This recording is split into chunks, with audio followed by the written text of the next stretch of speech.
All right, Gold and Black Live. I get the privilege of being with the legendary Rick Mount, who's already made fun of my hair already. Yeah. What'd you say, Rick? I'm looking at my hair and your hair. I see a lot of hair on my head, but not on yours. And you're just a little bit my senior. You had your big birthday on the 5th of January. Yeah, and 76. 76 is, and you can still shoot it. Do you still, I always ask, when I saw you a couple days ago, how many jump shots are you getting up? I mean, do you get to do much? It's hard in the wintertime. Yeah. And if you don't get much exercise, my feet swell a little bit. And it's hard to go in there and shoot when your feet are swollen. But when you do shoot, you still making them?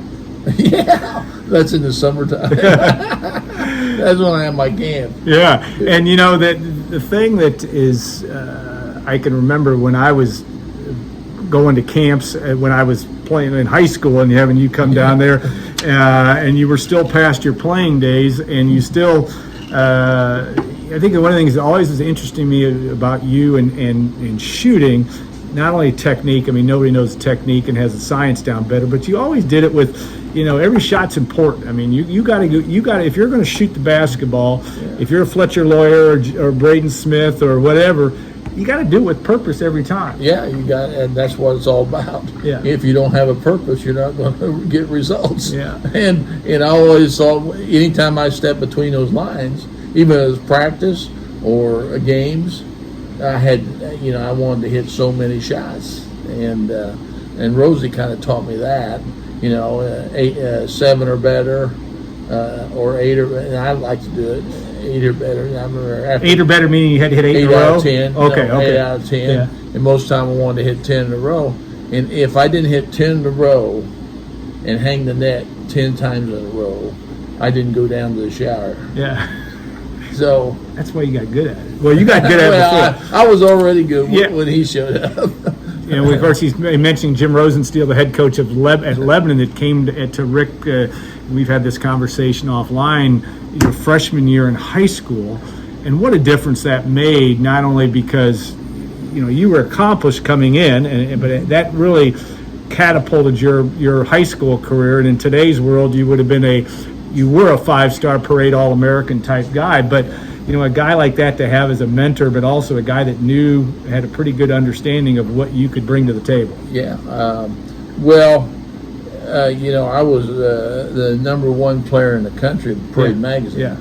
And but Rosie was there for one purpose, to coach Rick Mount. Yeah. And because a guy named Butch Newman, my dad's coach, he was a principal. And I told this story to you, and a guy named Keith Kincaid was the head varsity coach, and they had a coffee down on a Saturday. A guy named Bob Staten was a leading scorer at Whitestown. He told this coach, he says, that Rick Mount, he'll probably start on your varsity as a freshman. Yeah. He said there won't be no freshmen starting on my varsity. And then that's when he went to Butch Newman. That's when the axe fell on Kincaid, and here comes and the rest is history. And parents don't want to hear that he come in to coach me, but that's just the way it was. Yeah. Averaged 20 points a game as a freshman. 24.5. So 24.4 or whatever. Who's counting? But all right, you do watch a lot of Purdue basketball. Your appearance back in 2016 was still one of the great moments. Damn, it's been that long. Well, and they were playing really well in the first half till you got on the court. Against Iowa, and but then they put a little junior high press on them and they lost 20-point lead. But the press, Purdue has been this year with Braden Smith and Fletcher Lawyer better equipped to deal with pressure than I think I've ever seen any of Matt Painter's teams. Yeah, they're smart, instinct-wise, and seeing the floor, stuff like that. And I thought, nothing against players that played in 2016, but it's kind of like, here's a press. Yeah, it's like deer in the headlights. Yeah, now your mind speeds up and you start making mistakes. And you can't get it to stop, and now we're in trouble. Yeah. And they blew a 20-point lead real quick. Well, and you've had a chance to be around those guys a little bit, and they're both competitive guys. That's what you like about them. Fletcher Lawyer also, is a guy that has struggled through shooting, and you noticed a couple things that he needs to work on. But shooters also keep shooting when you're not going around. What do you like about him just as a player? First of the season, he was really shooting it well. Yeah. He was jumping on his shots. Yeah. Then the last few games when he was struggling a little bit, his shot got a little flat. Yeah. And he was just towing it. Yeah. He wasn't getting up in the air on it. Yeah. And that's all I told him. Yeah. And so I hope he's going out and shoot 0 for 20 Friday night, or he'll be blaming me. No, they won't be doing that. But that's tonight's game against Nebraska. We're actually recording this on Thursday, but we're acting like it's Friday. But you look at that. You played with a 7-footer in Chuck Davis, but having a guy like Zach Edey, who has really worked on his, you're a big one on footwork and placement. I know he's not shooting jump shots, but he is a guy that has learned to do things in the middle, to not to travel, and seems to be relatively efficient with what he does, and he's playing like a National Player of the Year right now. Oh yeah, I mean he's such a big. I mean he's huge, Yeah. And the only thing that you talked about Chuck Davis, he was at the wrong place, wrong time. Yeah. See, we were a perimeter offensive Yeah. team, and he averaged about 12 and 10, something like that. He could play pro basketball. Yeah. I guarantee he could if he hadn't got hurt. We'd won the Big Ten my senior year. Yeah. But Edey, see, they go to him and out. Yeah. And we went to Babus out and in once in a while, and his mother didn't like it, but that's and when you got that guy, now he's a lot bigger than Babus. Oh yeah. And he's the biggest human I've ever seen. Yeah. Yeah. And when you got something like that, you got to go to him. Yeah. And then they start gimmicking those defenses and doubling and stuff. And I thought the Paint did a hell of a job by bringing in that high post pick. Yeah. Roll with Smith. Yeah. And that ate them up. Because now you can't double. Yeah. Now if you double, say both of them stay with Edey, then Smith's standing out there playing horse all night. And he's going to knock those down. Yeah. And he's smart enough to kick it different places and get Lawyer involved and things like that. But right now, I see beware Big Ten with that high post pick because you can't do anything with it. You can't double it right now. And he gets, and like you said, he one thing about Edey that's so impressive is his ability to he knows how to play. I mean, he understands spacing and understands. Yes, he understands the cross-court pass, but and for the most part, he's been really good about when he does it and when he doesn't. He's got that feel for when to turn and go. But there's one thing about him, and I told you this. Yeah. Sometimes he kicks it out too quick. Yeah. If he just wait in the Rutgers game, I thought he did at the end of that. He's standing right under the basket. Yeah. If he just wait, let it clear just a hair, and then drop step into that paint and dunk it. But he kicked it out too, and I'm yelling in my recliner. No! Wait. Drinking your iced tea. Drinking my iced tea, but they got a heck of a team. I shouldn't say. You can say hell on this. It's the internet. But in Paint, I think Paint's a hell of a coach. Yeah. But I think this is the best year he's ever coached. Yeah. Because he had a lineup early in the season. Yeah. He wasn't playing 15 guys like it drives me nuts. Yeah. Well, we got to get this started. Yeah. Got it down to 9 now. Yeah, there's 9 guys. Yeah. And that's still a lot for the guy, but 8 or 9 guys. Yeah. And I don't know if he decided, well, I'm gonna be early on this. Yeah. But it's really paid off because they played a pretty tough schedule early. Oh yeah, no doubt. Winning against Duke and Gonzaga, Marquette now ranked. I mean, all these teams that they beat, and Marquette was a tough game if people remember in Mackey Arena back in November. But this is, when you look at that, it does give you a chance. You think, yes, there's other teams in the league, and you watch a lot of basketball. Is there anybody else out there? I mean, Michigan State is always Michigan State. Izzo's always got them competitive, and they're going to play them on Monday. Yeah. Indiana's struggling with injuries right now. Illinois seems to have woken up. A little bit. But anybody else that jumps out at you? Rutgers. We already know that. And they had a huge win against Northwestern. Maryland at home. Yeah. Northwestern at home. Yeah. You never know about them. Yeah. Especially up there, because we got beat my senior year up there by 1 point. Yeah. And but that Big Ten is tough. Yeah. On the road, especially. And that's why it really bothered me a little of them dropping that home game. Yeah. To Rutgers. Yeah. But hey, that's the way it goes, and you're gonna live with that. Yeah. So. Yeah, and I think you're in a situation that when you look at that whole opportunity and you look at your years, and they didn't treat you with they didn't bring bouquets of roses out to you in around the Big Ten. I mean, you had hostile environments at Ohio State, Minnesota. You tell some great stories about that. What was the hardest place though that you thought in the Big Ten to play when you were playing? Indiana had a couple classic games. Yeah. But outside of that, Indiana, you Ohio State. Yeah, they were a bunch of jerks. those students. I remember it was a Big Ten game of the week. Yeah, and we beat them over there. Yeah. My senior year. 78-75. Yeah, and Fleming. Yeah, Bill Fleming. Bill Fleming was doing the game.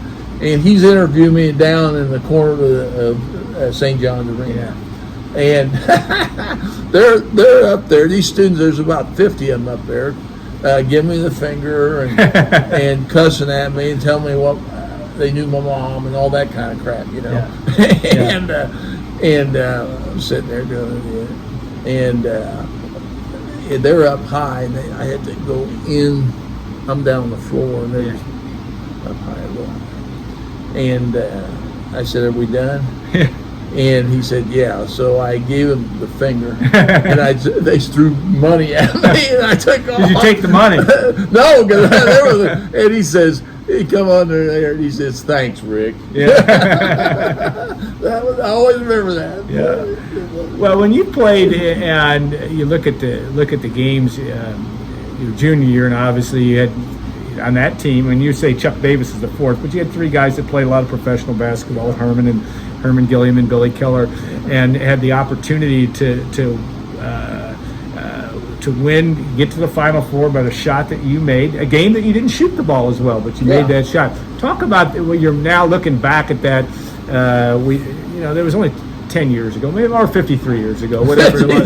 10 years ago, wait a minute. What do you remember now from that moment? Can I remember that far? No, but that is the game when we talked about how George Faber made a huge play to get the ball back, and the guys that played their roles in that team. But what do you remember about the probably the most famous shot in Purdue history, the shot from the right corner that sent Purdue to the Final Four? What do you remember coming out of the huddle and the play that came about? I remember Faber took the ball from the wing guy. George Thompson. Yep. Big key with 20. Yeah, you got dead in the water. They were holding the ball in regulation. Yeah. And Miminger missed 16-footer. Yeah. Okay. Then, but this is always a good story.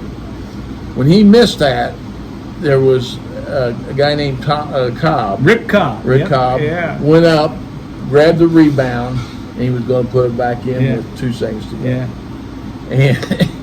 And Faber, Faber. Yeah. He was a muscle. Yeah. Still is. He was a tough guy. Yeah. And he grabbed that sucker, about jerked his false teeth out of his mouth. And so he's got 2 shots. Yeah. And he talked to you, right? I heard. Don't spoil my story. Okay, I won't. I'll be quiet. And so I was at the blockout line.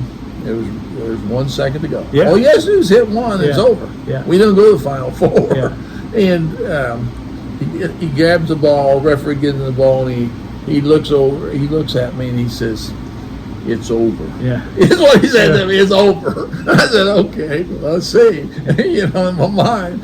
And he put it up and it hit on the neck of the rim, popped out. Yeah. Now I'm looking. I'm staring at. I'm staring. He won't look at me now. Yeah. He won't look at me, and he shot an air ball. Yeah. We go in overtime, and then that's when Faber took the ball from Thompson. Yeah. And King told timeout. All right. So what did he say in the huddle? Do you remember? I mean, it was coming to you, obviously. Yeah, he said it was coming to me. And Jerry Johnson sets a nice pick. We'll get it down. Well, I don't know if it was a nice pick. He got in the way. Yeah. He don't want to hear that. Yeah. He thought it was a great pick. He thought he made me. Yeah. That's what he thought he made me. So that's what he told some people. He said, I made Rick. Yeah. Okay. So, hey, George. Jerry. That's okay. Yeah. But I'm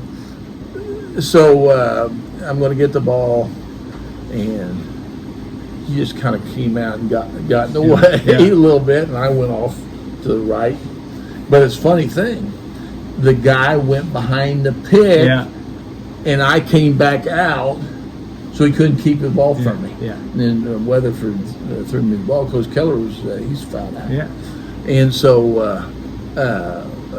I get the ball and shoot about, I don't know what it was, 20 some footer.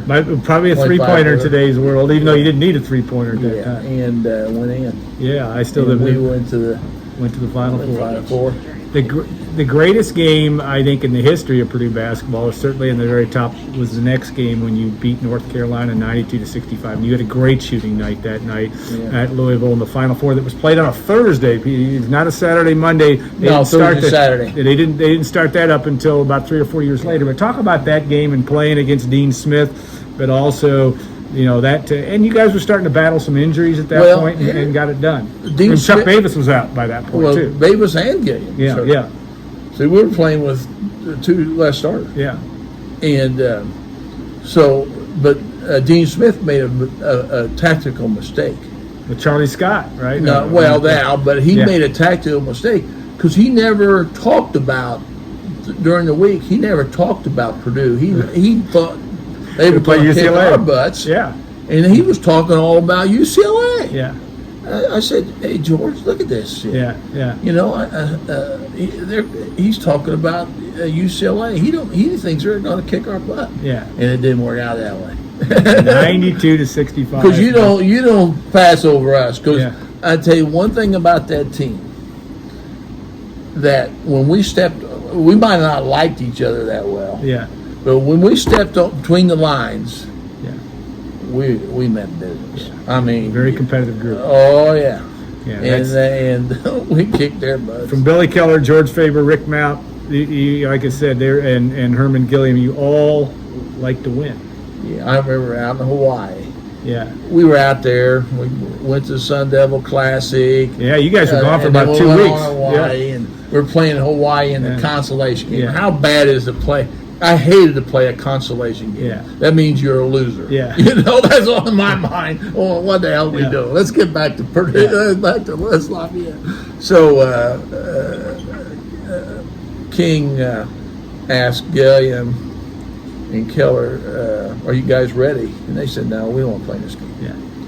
So he came to me and I said, this is how this saying got started.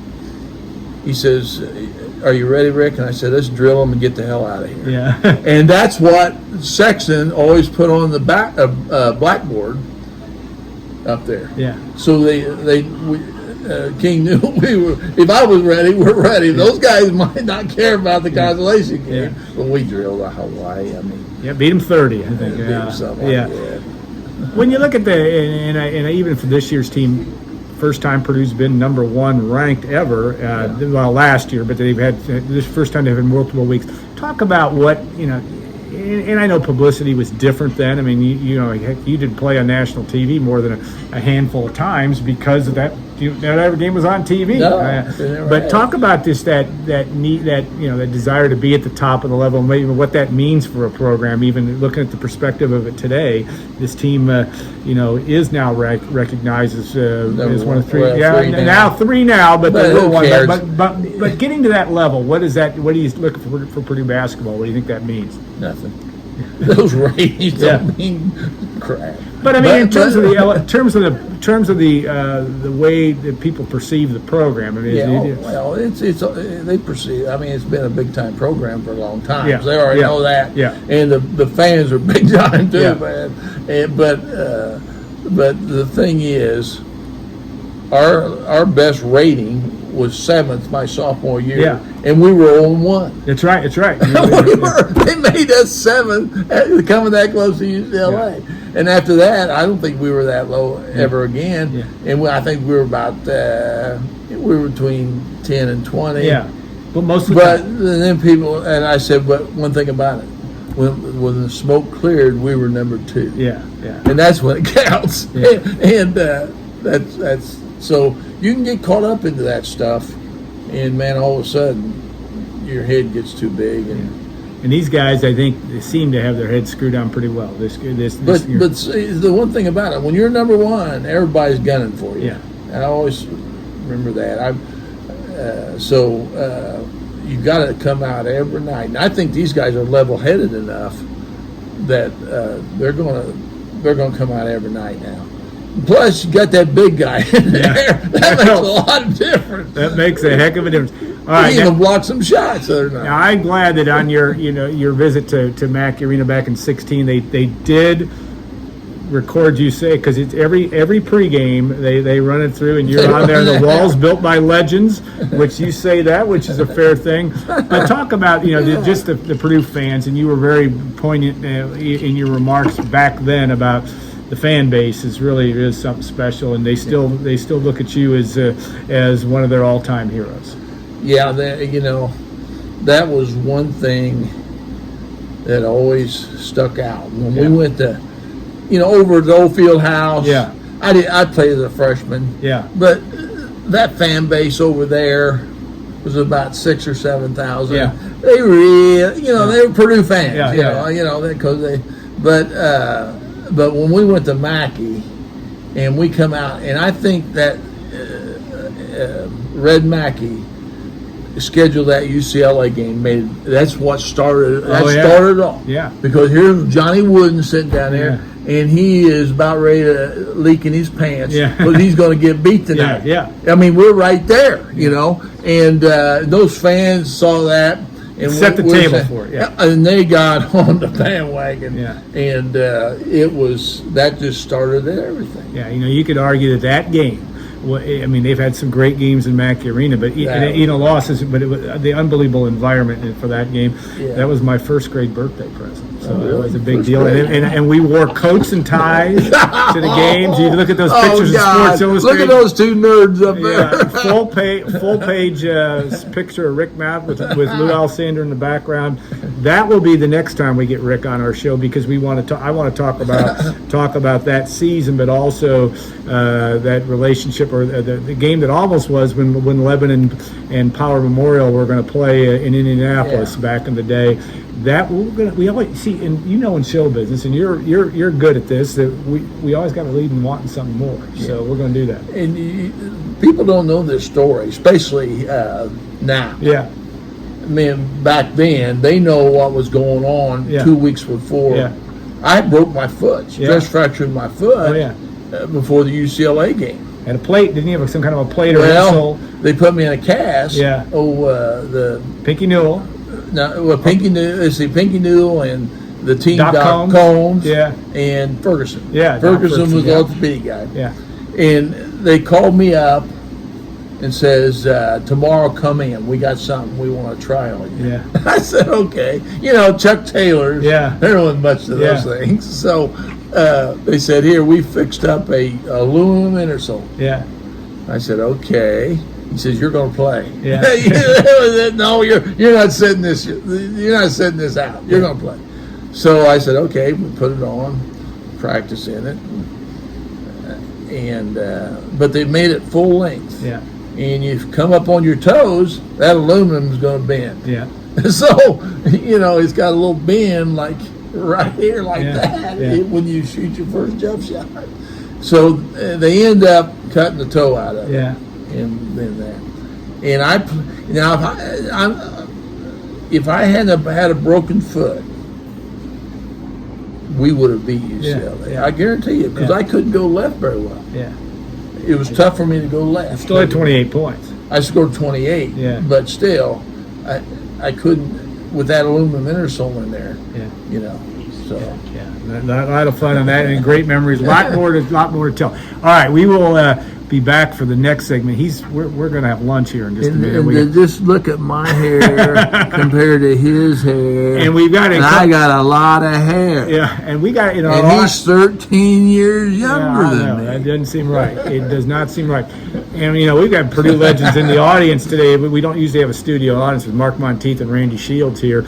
People know Mark Monteith wrote the book. Wrote the book on Purdue basketball. We're going to hear about Randy Shields' accomplishments. That's right. He still holds the Mackey Arena rebound record. Does he hold? You hold the rebound record? Though Edie may jump into that. In the freshman game, I think Randy had 26 rebounds. You had 26 rebounds? Yeah. Dang. So, but he was making his scholarship. Yeah, I think Zach Eady's going to make it close. All right, we'll be back for the next segment. Thanks, Rick, so much for your time. I had a lot of fun doing this, and we'll be back for our next segment on Golden Black Live in 2 minutes. Okay.